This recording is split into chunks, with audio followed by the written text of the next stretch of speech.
교회의 의미와 본질로 넘어가겠습니다. 시간이 좀 많이 지나서 빨리 넘어갈게요.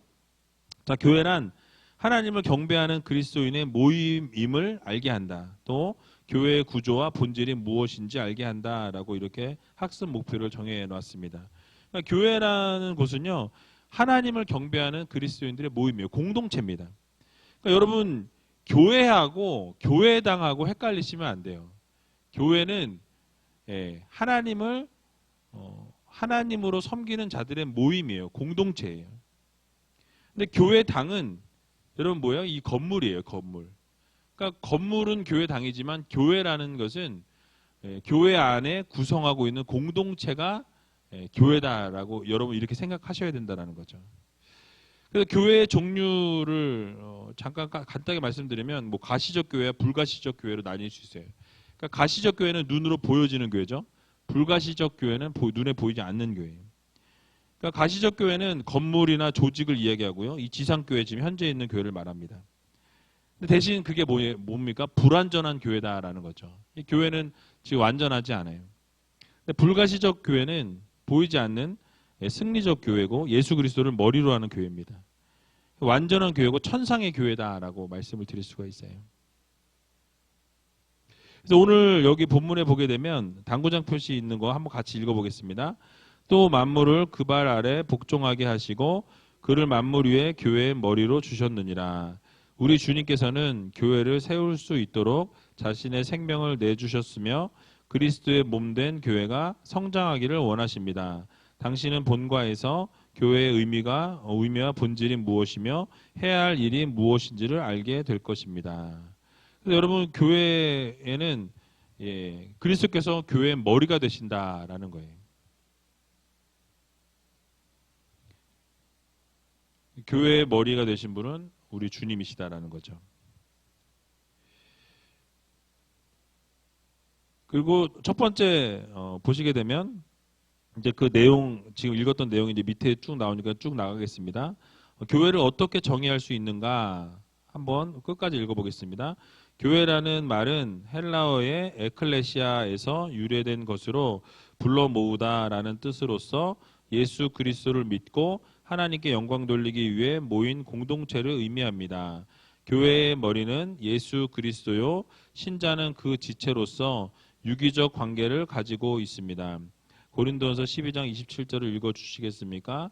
그렇습니다. 그리고 고린도전서 3장 16절 찾아보시면 교회는 하나님의 성전이라고 하였으며 또 하나님의 거하실 처소라고도 기록되어 있음을 알 수 있습니다.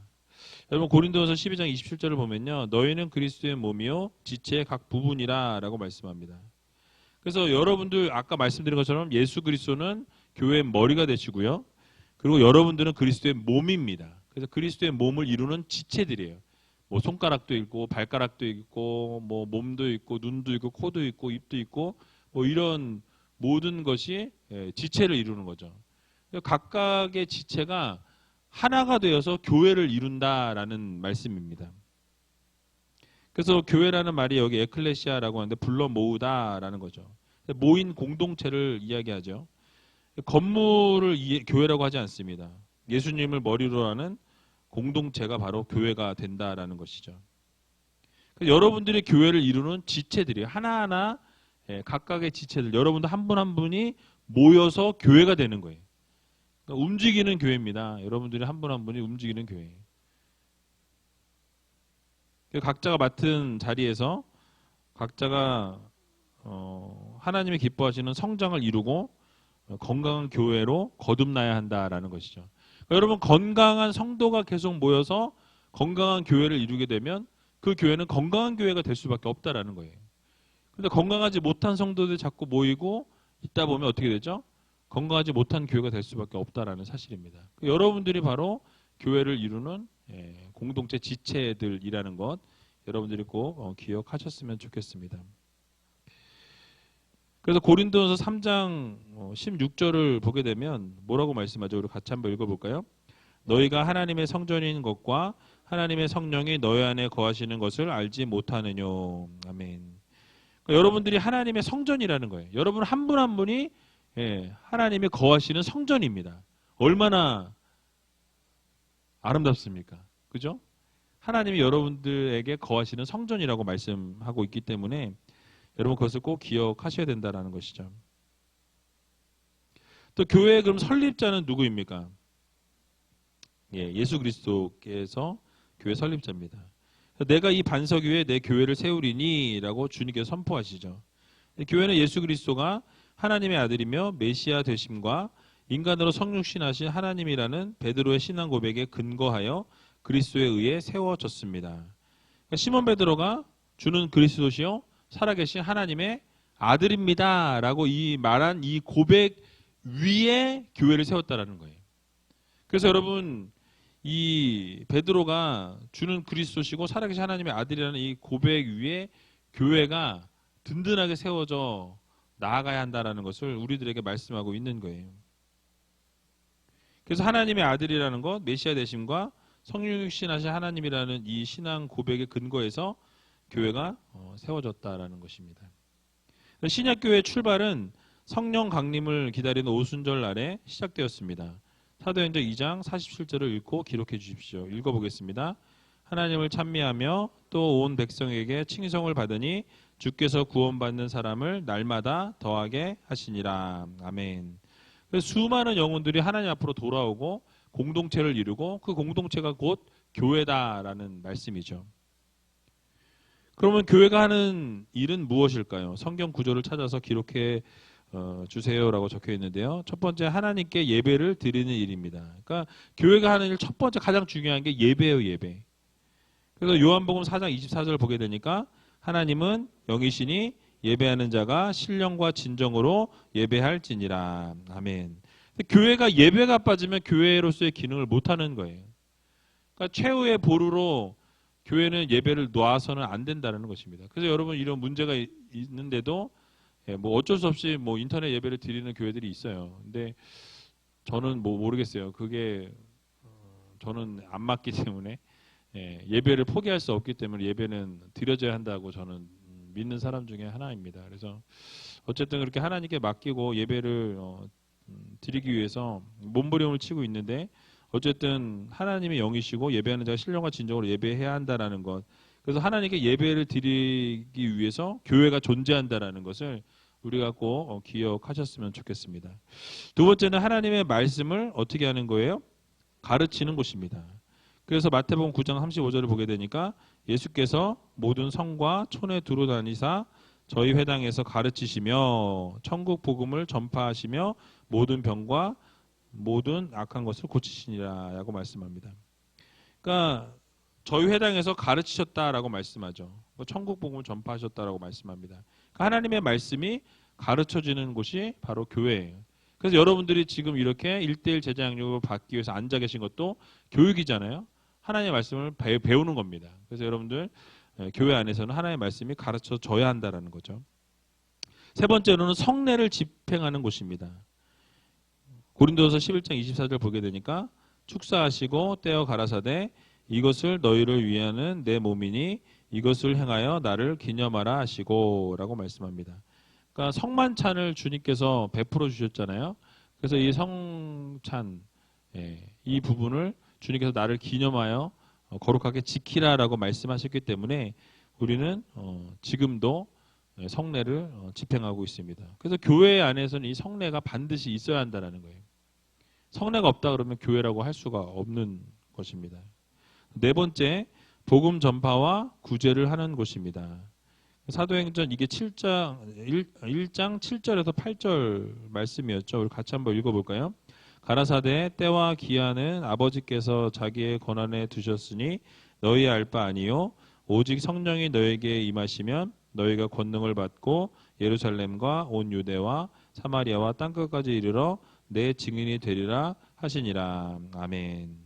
그러니까 결국 복음을 증거하는 곳이 교회다라는 것이죠. 우리 제일교회는 복음을 열심히 증거하시기 때문에 주변에 있는 많은 분들이 믿지 않는 분들이 교회를 오게 되는 것을 보게 되죠. 너무 감사한 일입니다. 근데 교회는 구제하는 곳이다라고 말씀합니다. 그래서 여러분 4장 32절에 37절을 쭉 보게 되면 뭐 믿는 무리가 한 뜻으로 물건을 서로 통용하고 뭐 제 것이라는 사람이 없고 서로 같이 나누고 도와주고 그 값을 팔아서 뭐 가져다가 사도들 발 앞에 두고 뭐 이렇게 서로 같이 통용하는 그런 서로 구제하는 일에 최선을 다하는 그런 모습을 그려주고 있는 것을 보게 됩니다. 그리고 5번 하나 쓰시면 좋겠어요. 5번. 5번을 하나 쓰셔가지고 하나님께 기도하는 곳입니다. 라고 쓰시면 좋겠습니다. 하나님께 기도하는 곳입니다. 마태복음 11장 17절을 보게 되면 만민이 기도하는 집이라 라고 주님께서 말씀하십니다. 기도가 빠져서는 안 된다는 거죠. 교회는 늘 기도하는 곳입니다. 물론 어느 자리에서든 기도를 해도 되지만 교회 안에서 이 기도가 빠져서는 안 된다는 거예요.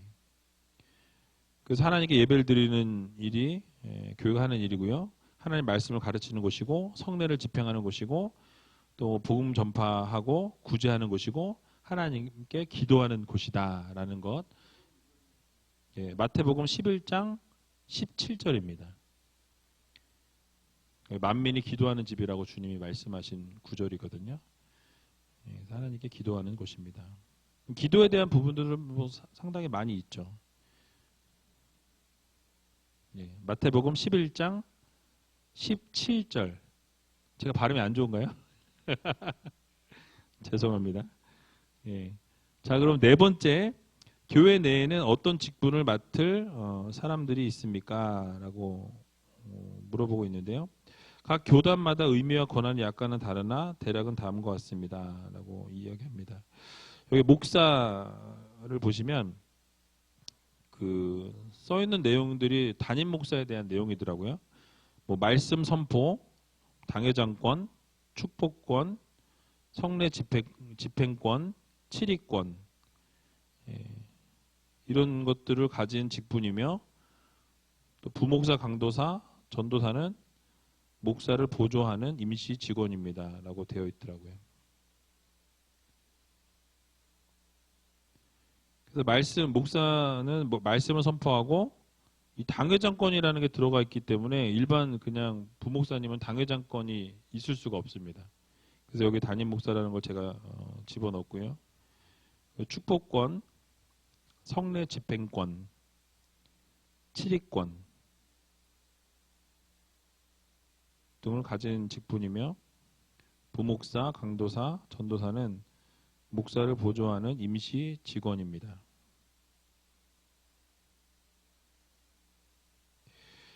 자, 장로 두 번째 장로 보시면 당회 회원으로 신자들의 대표자입니다. 그래서 이 부분은 제가 그 헌법에 있는 것들을 좀 가져왔어요. 그래서 목사와 협동하여 행정과 권징을 관리하는 일, 당회 회원으로 신자들의 대표자이며 목사와 협동하여 행정과 권징을 관리하는 일, 또 교회의 영적인 관계를 살피는 일, 교회의 영적인 관계를 살피는 일,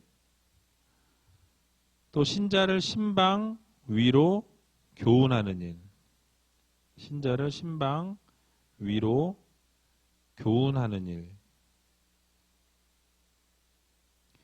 또 교리를 오해하거나 도덕적으로 부패하지 않도록 권면하는 일. 되게 많아요. 아직도 몇 개 더 있어요. 설교 말씀대로 살고 신앙생활을 하는지 살피는 일. 설교 말씀대로 살고 신앙생활을 하는지 살피는 일. 또 목회에 필요한 제반사항을 목사에게 보고하는 일. 뭐 등등등이겠죠. 또 안수집사 세 번째 보시면 교회의 택함을 받아 재직회의 회원이 되며 교회의 택함을 받아 재직회의 회원이 되며 당회의 지도 아래 교회에 봉사하고 헌금을 수납 지출하며 구제에 관한 일을 한다. 구제에 관한 일을 한다. 안수집사요? 예, 교회의 택함을 받아 재직회의 회원이 되며 재직회의 회원이 되며 당회의 지도 아래 교회에 봉사하고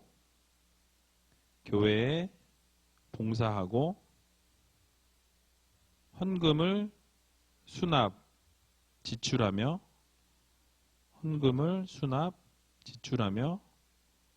구제에 관한 일을 한다.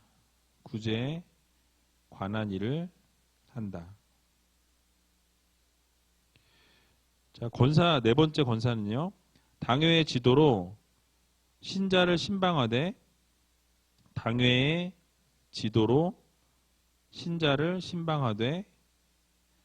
특히 병자와 궁핍한 자,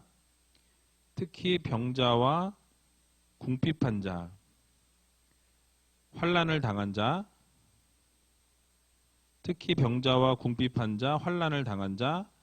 시험 중에 있는 자, 연약한 자를 위로하고 격려하며 교회의 덕을 세우기 위하여 힘쓴다. 자, 서리 집사는요. 안수 집사를 도와 교회의 모든 관리하는 일을 위해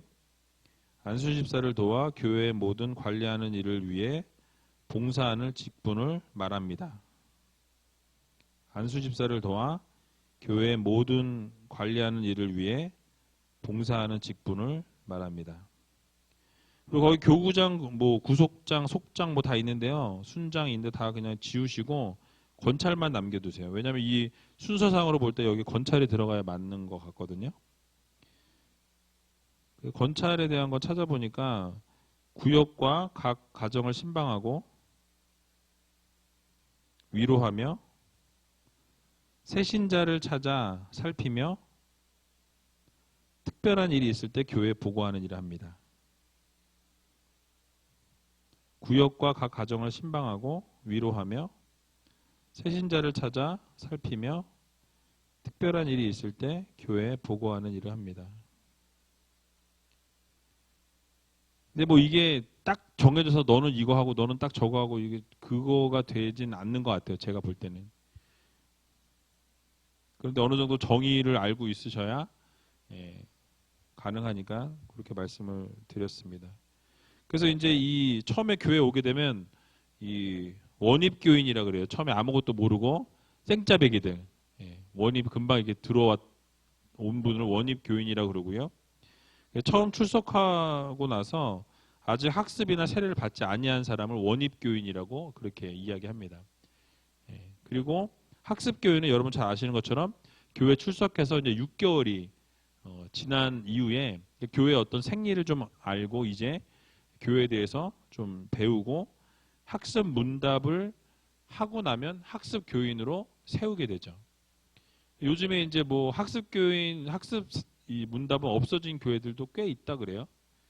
근데 뭐 세례만 바로 이렇게 문답해서 세례를 주는 교회들도 있다고 합니다. 근데 저희는 학습 교인으로 일단 6개월, 왜냐하면 이게 안전장치예요.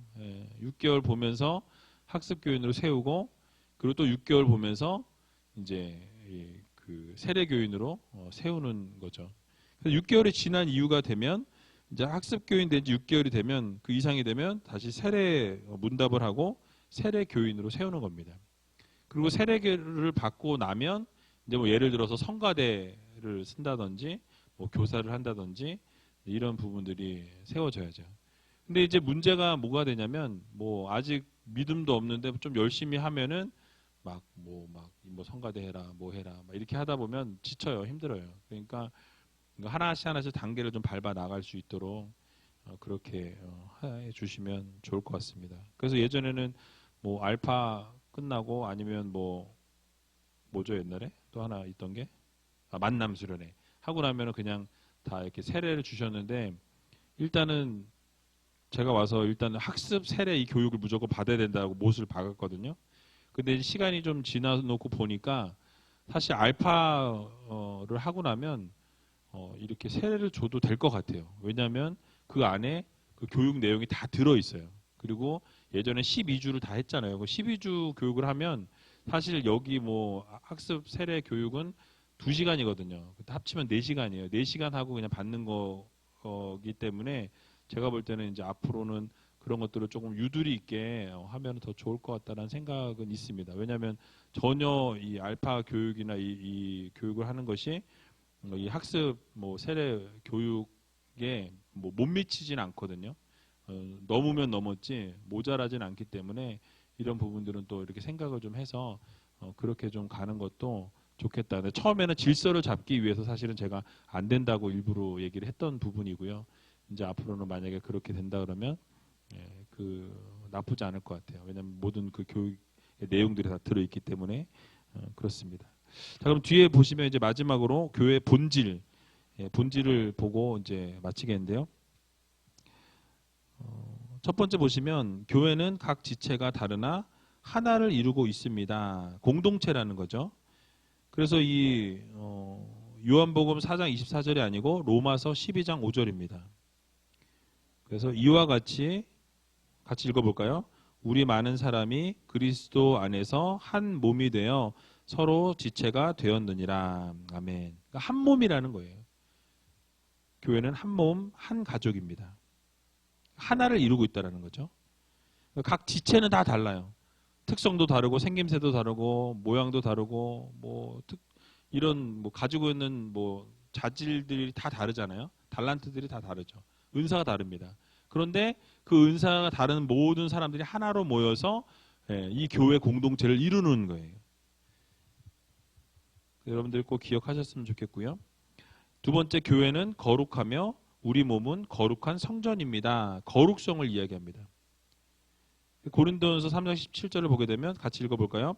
누구든지 하나님의 성전을 더럽히면 하나님이 그 사람을 멸시하시리라. 하나님의 성전은 거룩하니 너희도 그러하리라. 아멘. 그러니까 여러분들이 하나님의 성전인 거예요. 여러분들이 하나님의 거룩하니 너희도 거룩하라고 분명히 말씀하셨습니다. 또 세 번째, 하나님, 예수님, 성령님이 하나이며 믿음도 하나입니다. 단순성이거든요. 에베소서 4장 3절을 보게 되니까 평안에 매는 줄로 성령이 하나 되게 하신 것을 힘써 지키라. 하나 되게 하셨다라는 거예요. 마지막 네 번째, 음부의 권세가 이기지 못합니다. 마태복음 16장 18절 읽어보겠습니다. 또 내가 내게 이르노니 너는 베드로라. 내가 이 반석 위에 내 교회를 세우리니 음부의 권세가 이기지 못하리라. 아멘. 그래서 하나님 주님께서 분명히 이 교회를 반석에 세우신다 그러면서 흔들리지 않는, 변하지 않는, 그래서 완전히 완벽한 교회를 하나님께서 주님께서 세우시겠다라는 말씀을 하십니다. 음부의 권세가 이기지 못하는 나라는 말씀을 하시면서 변하지 않는 교회, 불변하는 교회. 사실 근데 이 땅에 있는 교회는요 완전할 수가 없습니다. 완벽할 수가 없어요. 그러니까 저 아까 말씀드린 불가시적 교회, 그러니까 저 천국에 있는 그 교회는, 천상의 교회는, 하늘에 있는 교회는 완전합니다. 완벽합니다. 그런데 이 땅에 있는 교회는 하나님 주님이 오실 때까지, 재림하실 때까지는 불완전하다라는 거예요. 왜냐하면 불완전한 사람들이 모여 있고 그러한 공동체이기 때문에 우리가 완벽하려 완벽할 수가 없어요. 그래서 때로는 뭐 싸우기도 하고, 뭐 때로는 다툼도 있고, 또 때로는 막 상처도 주고 아프게도 하고. 근데 그런 것이 왜 그러냐면 우리가 불안하기 때문에 그렇습니다. 불완전하기 때문에. 그래서 여러분 이 교회는 지상 교회는 불변성이 있을 수 없어요. 근데 천상의 교회, 하늘나라에 있는 이 교회는 불변하다라는 것, 완벽하다라는 것, 완성되어진 교회라는 것 우리가 꼭 기억하셨으면 좋겠습니다. 자, 대화의 시간 보시면요, 초대교회 특징은 무엇일까요? 사도행전 2장 하고 4장을 쭉 보시면 그 내용을 적으시면 될 것 같고요. 그리고 교회의 목적이 무엇인지 말씀해 보세요라는 부분도 여러분들이 이 내용을 보게 되면 알 수 있을 것 같습니다. 그래서 뭐 제자 삼는 일, 주님의 말씀을 지키게 하는 일, 복음을 전하는 일, 뭐 하나님께 예배와 영광을 돌리는 일, 예수 그리스도의 자녀들이 되게 하는 일, 성도의 의무를 다하고 온전케 함으로 그리스도의 몸을 세우고 성화되어 나가는 일, 뭐 이렇게 되어 있는데 여러분들이 이 본문들을 중심으로 해서 교회 목적에 대해서 또 초대교회 특징에 대해서 나누시면 좋겠습니다. 그래서 오늘의 기도 같이 한번 읽어보고 각 조로 좀 흩어져서 나누는 시간 갖도록 하겠습니다. 나의 주님, 이 죄인을 교회의 일원으로 불러주시어 하나님을 경배하는 삶을 살게 해주시니 감사합니다. 이제는 참으로 세상과 구분되어진 하나님 중심의 삶을 살겠습니다. 예수님의 이름으로 기도드립니다. 아멘. 여러분, 뭐 코로나 바이러스 때문에 걱정